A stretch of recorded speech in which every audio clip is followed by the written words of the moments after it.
Okay guys, this is the AG knot that Team Kingy uses to tie up to our lures. If you want to learn how to do it, keep watching this video. Oos.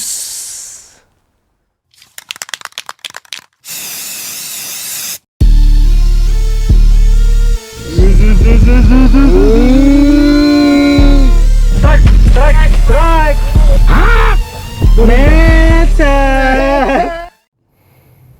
What's up team? 𝓵𝓀𝓀𝓪 back again with a how-to video, and this time is how to do a AG knot to tie up to your lures, TK style. Now we learned this one from young ATG, Lewis himself, and to our surprise, his knot was the best. He was actually challenged by 𝓵𝓲𝓬𝓬, who's the master. I mean, we consider him the master. We learned quite a bit from him to test out who has the stronger knot to the knot to the lures.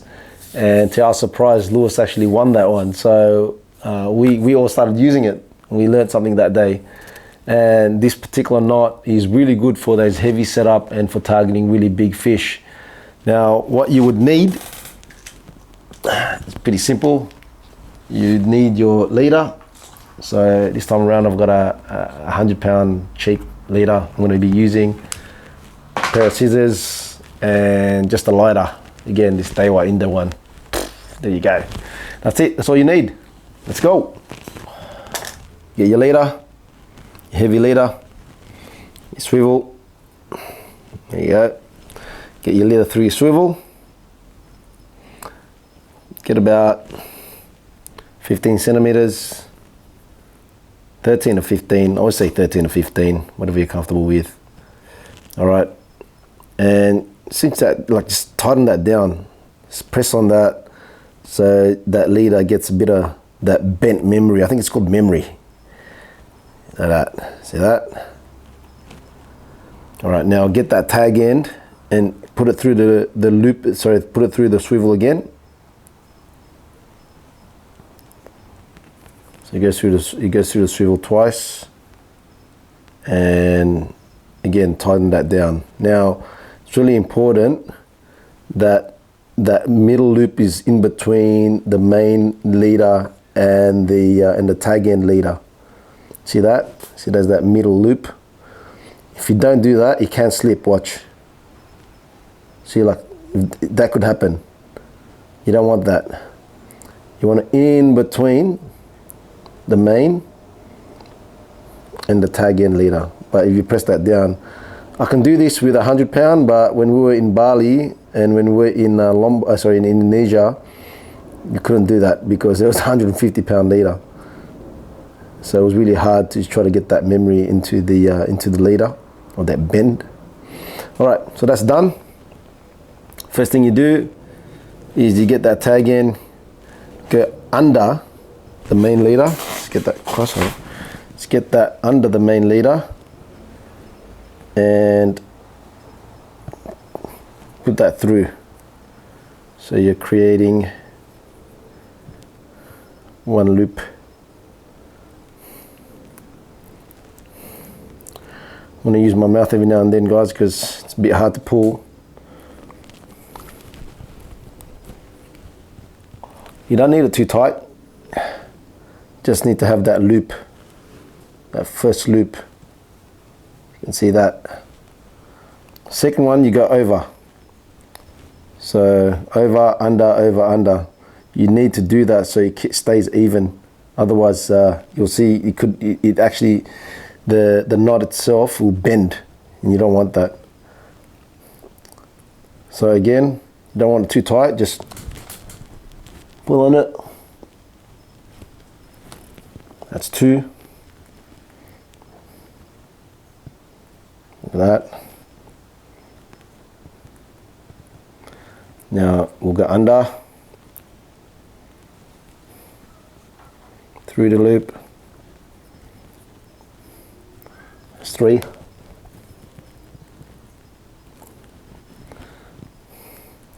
So before, when I said, you know, the tag end leader, you can go 15 centimeters.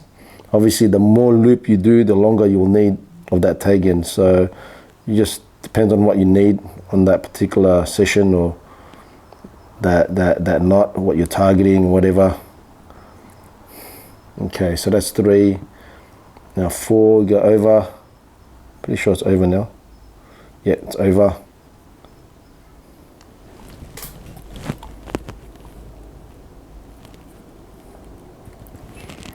That's over. Under.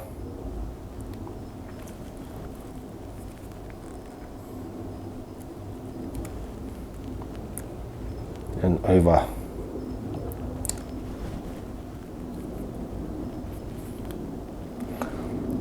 So really the tag end is what keeps on going over, under. So those loops is made out of the tag end. The main leader is just straight. Look at that. So I've just done 6. Some of the boys, I think Lewis does 8 or something. There you go. So that's how it should look. Now we just got to close it up. Close up the knot. I just do a uni knot. So just one uni knot, man. These things are, especially when you're using heavy leader, you don't need to go crazy.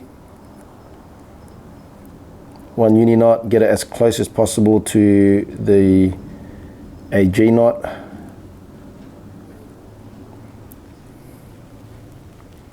Check this out. All right, so you gotta close it up. Again, you don't want it too tight against the swivel.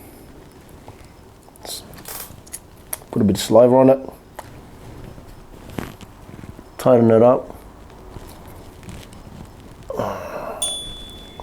Look at that. See that? So that closes up the knot. That final uni knot closes up the knot. Closes up the AG knot. So it's an AG and finishing it off with a uni. Look at that. So we'll just cut this off. Cut the tag end. Cut the tag end. Give it a bit of. Don't cut it too close to the knot.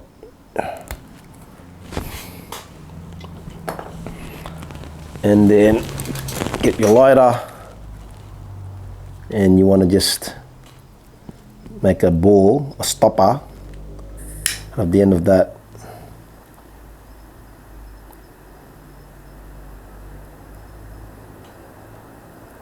Or you don't want it too close to the actual knot.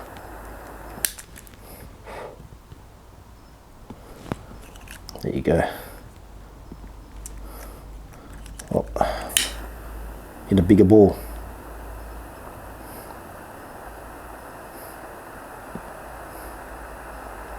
There you go. So you got a bit of space there, right? So if it slips, there is a bit of room for it to slip, and then it'll get stopped by that ball. Hopefully, worked for me, worked for the boys. What's up, team? Just a quick one from me to let you all know that you can purchase our merchandise from our website, teamkingies.com.au. We've got some high quality apparel.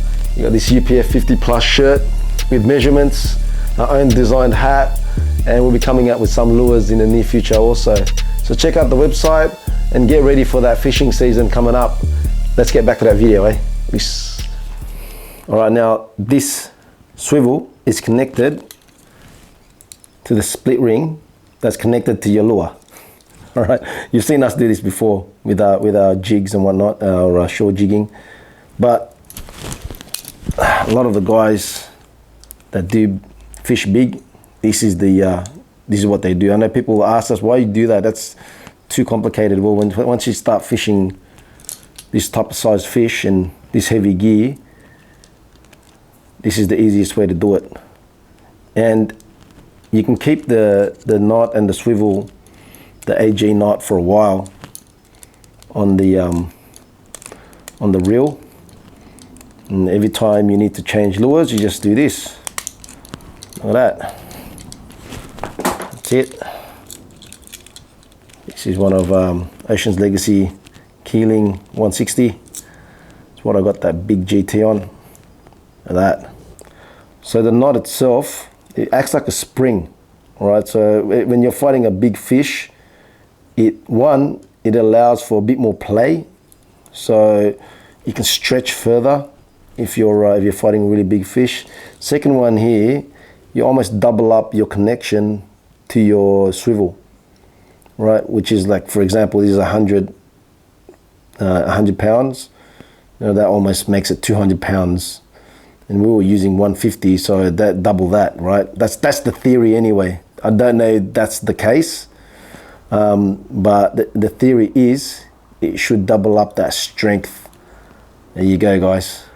Now I remember seeing Nash, Lewis, and Owen use this knot, and I'm like, it's too much, man. It's too much, boys. What for?